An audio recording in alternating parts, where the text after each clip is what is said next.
అలాగా రెగ్యులర్ డ్యూటీలు ఇప్పుడు ట్రాఫిక్ డ్యూటీలో ఎవరు ఎక్స్పెక్ట్ చేస్తారు సిపిఆర్ చేయాల్సిన అవసరం వస్తుంది.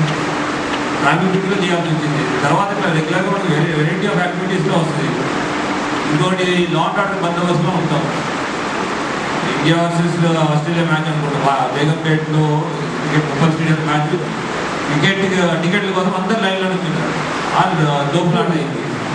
ఒక లేడీ కింద పడిపోయింది. ఇమీడియట్గా సిపిఆర్ చేశారు. సిపిఆర్ చేసిన లేడీని వెళ్ళిపోయినారు. పడవ ఇమీడియట్గా సిపిఆర్ రెస్పాన్స్ చేయడం వల్ల బతికింది. These are the things which we see regular. మన పోలీసు వాళ్ళకి ఏంటి అంటే ఫర్ వేరియస్ రీజన్స్ స్పెయిన్లో ఉన్న వాళ్ళు హార్ట్ అటాక్ వల్ల కానీ వాట్ ఎవర్ రీజన్ వల్ల కానీ వాళ్ళు పడిపోతే మనం ఇమీడియట్గా రెస్పాండ్ అయితే వాళ్ళ ప్రాణాలు బతికించే ఛాన్సెస్ ఉంటాయి. గోల్డెన్ మినిట్స్ అయినాయి మీకు ఎక్స్ప్లెయిన్ చేస్తారు. కానీ అట్లానే ఆటో డ్రైవర్ కూడా మీకు స్పెసిఫిక్గా పిలవడానికి కారణం ఏంటి అంటే మీరు ఒక యాక్సిడెంట్ అయిందనుకోండి, జనరల్లీ ఒక యాక్సిడెంట్ ఏంటంటే 4 to 5 minutes ఆటో వాళ్ళు అటు ఇటు వస్తుంది. ఎందుకంటే నిజామాబాద్లో there is no other transportation except auto. మన దగ్గర సిటీ బస్సులు ఉన్నాయా? లేవు. మన దగ్గర ఏమైనా మెట్రో ట్రైన్లు ఉన్నాయా? లేవు. ఎక్కడి నుంచైనా రావాలి పోవాలంటే ఆటో వాళ్ళు డిపెండ్ అవ్వాలబ్బా. సో మీరు ఇట్లాంటప్పుడు మీరు రెగ్యులర్ మూవ్మెంట్లో ఉంటారు. అటువంటిప్పుడు ఎవరైనా క్రోధం పడిపోయి అంటే సిచ్యువేషన్ అపస్మారక స్థితిలోకి వెళ్ళిపోయిన సిచ్యువేషన్లో ఉంటే మీరు సిపిఆర్ నేర్చుకోవడం వల్ల మీరు పక్కన వాళ్ళ ప్రాణాలు కాపాడడం అవుతారు. సో దానికి ఎట్లా చేయాలి ఏం చేయాలి అందరూ మనం ఎక్స్ప్లెయిన్ చేయాలి. డాక్టర్స్ ఎక్స్ప్లెయిన్ చేస్తారు. మీరందరూ ఈ మేనేజ్మెంట్ మీద చేయాలి.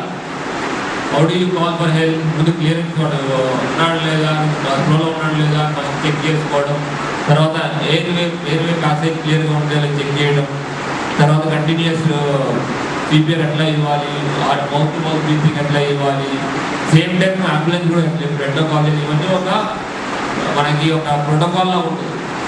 ఇది ఎప్పుడు ఎక్కువ అంటే మనకి పోలీసులో డ్రిల్ చేసినట్టు చాలామంది హిందీ తెలియపోయినా ధైర్యం కూడా అంటే ఆటోమేటిక్గా రైట్ టర్న్ అవుతాం. ఎందుకంటే మనకి డ్రిల్లింగ్ అయిపోయింది, మైండ్లో ఎగిరిపోయింది. భయం కూడా అంటే లెఫ్ట్ టర్న్ అవుతాం. ఇవన్నీ బై ప్రాక్టీస్ అవుతాయి. సాధారణ అంటే ఎక్కడికైనా సాధారణలోకి వచ్చేస్తారు. అట్లానే ఈ సిపిఆర్లో కూడా ఏదైతే డ్రిల్ ఉందో మీరు రెగ్యులర్గా చూస్తూ ఉండాలి. నలుగురికి చూస్తూ ఉంటేనే మీకు ఐడియా వస్తుంది. ప్రాక్టీస్ చేస్తేనే ఐడియా వస్తుంది. అందుకోసం ఇవన్నీ చేసేది. ఓకే, మీరు ఇంతవరకు చాలామంది అటువంటి సిచ్యువేషన్ రాలేదు. బట్ వెన్ ఎవర్ ఆ సిచ్యువేషన్ వచ్చినప్పుడు మీ యొక్క ఈ ప్రాక్టీస్ అనేది చాలా ఉపయోగపడుతుంది. ఎంతమంది ఫైరింగ్ చేస్తారు? నక్సల్ అఫెక్టెడ్ ఏరియాలో కూడా ఎంతమంది ఫైరింగ్ చేస్తుంటారు? చాలా తక్కువ మంది చేస్తుంటారు. కానీ ఎప్పుడు వెపన్ ఎప్పుడు రెడీగా ఉంటుంది, ఎట్లా ఫైర్ చేయాలి, ఏం చేయాలని ఉంటుంది నాలెడ్జ్. సేమ్ థింగ్ ఇక్కడ కూడా యూ షుడ్ హ్యావ్ నాలెడ్జ్. మన పక్కన ప్రాణాలు కాపాడటం మన డ్యూటీలో భాగం అది. మనకి నాలెడ్జ్ ఉండాలి. ఆ నాలెడ్జ్ ఉండాలి అంటే ఇటువంటి కంటిన్యూస్ చేస్తూ ఉండాలి. ఎందుకంటే ఆ షాక్లోకి వెళ్ళిపోతారు. యాక్సిడెంట్లోకి వెళ్ళినప్పుడు ఆ షాక్లోకి వెళ్ళిపోయి పనిచేయదు అంటాం. నోట్లో కూడా ఇదంతా బ్లాక్ అయి ఉంటుంది. దెన్ ఒక్కోసారి మనకి చెరువులు కావులు ఎక్కువ దూకుతారు, నీళ్ళల్లో దూకుతారు. మీరు కాబట్టి కష్టపడి తీసుకొస్తారు. వాళ్ళు ఎట్లా ఆర్టిఫిషియల్ బ్రీతింగ్ ద్వారా ఎట్లా పంపించాలి ఇవన్నీ చెప్తారు. ఐ హోప్ యూ ఆల్ మీరందరూ అటెన్షన్ పే చేసి మీరందరూ కూడా ప్రాక్టీస్ చేయాలి. ఓన్లీ ఇఫ్ యూ ప్రాక్టీస్ ఈ యొక్క సెషన్ మీనింగ్. లేదంటే మీ పోలీస్ స్టేషన్ నుంచి పనిచేయకుండా మన ఇక్కడ పిలవడం అవసరం లేదు. మీకు డ్యూటీస్ ఉన్నాయి, వర్క్ చాలా ఉంది. అయినా ముఖ్యంగా పిలవడానికి కారణం ఏంటి అంటే బై దిస్ మీరు you should become life savours. అవసరం ఉన్నప్పుడు మనం వాళ్ళు పక్కన వాళ్ళు బతికించే సిచ్యువేషన్లో ఉండాలి.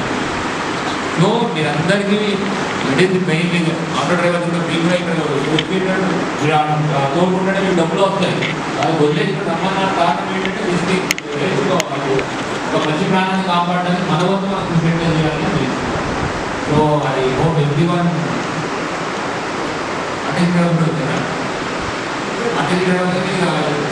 మోర్సో చాలామంది ఉంటారు. తర్వాత